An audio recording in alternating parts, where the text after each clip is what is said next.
On SoccerReal Madrid players after their second goal. Madrid is chasing its third straight Champions League title.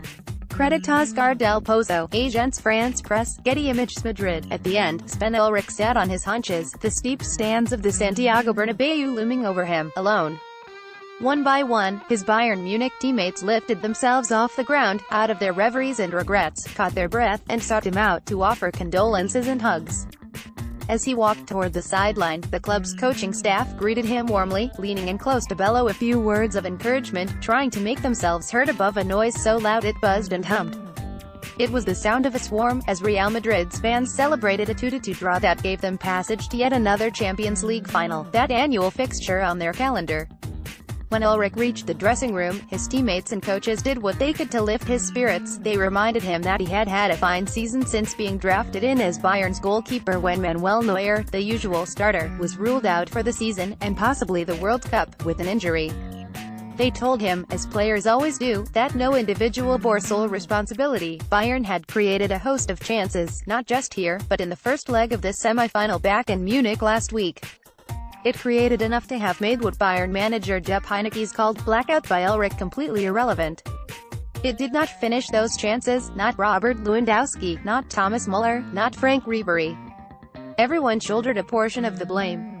Mats Hummels, for one, pointed out that Ulreich had not cost Bayern a place in the Champions League final, not really, not literally.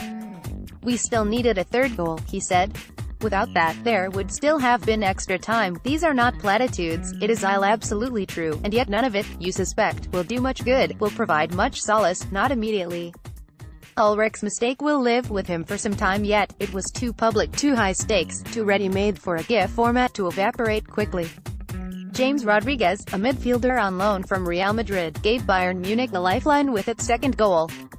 Credit Lars Baron, Getty ImagesMADRID came 2 minutes into the second half of what was, apart from those few seconds, the Champions League as it is intended to be, as it advertises itself, a game between two of Europe's genuine super heavyweights, in one of its greatest arenas, glittering with stardust, played out against a backdrop of deafening noise and unbearable tension, soccer at the highest level, on the greatest stage. At the start, Real led 2-1 on aggregate. Within 3 minutes, it was 2-2, Joshua Kimmich scoring for Bayern. Inside 10 minutes, Real led again, Karim Benzema restoring the reigning champions' advantage. The pace slowed, but only a little.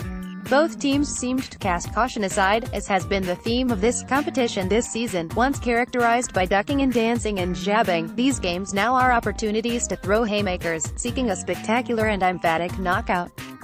The speed was dizzying, the quality dazzling. Benzema missed another chance. Bayern had an opportunity that should have been a penalty. And then, after the break, came the moment, the one that will haunt Ulreich, and his teammate Corentin Tolisso, too, for weeks, certainly, and possibly for months and years. "When you are at home alone," Hummels said, sadly, sympathetically, "you think about these things from time to time." Tolisso made the error first, aiming to play a simple pass back to his goalkeeper, but misjudging the weight of the pass. Benzema, lurking on the edge of the penalty area, sniffed opportunity. He chased after the ball. At that point, it is not entirely clear what happened. Hummels suggested Ulreich may have thought Benzema had touched the ball, meaning he could gather it with his hands instead of kicking it clear. Heynckes said he got confused and nervous.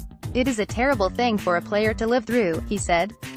The result, though, was that Ulreich neither picked the ball up nor booted it clear. Instead, he wafted a leg over it, watching it skid underneath his body, unable to rearrange his limbs.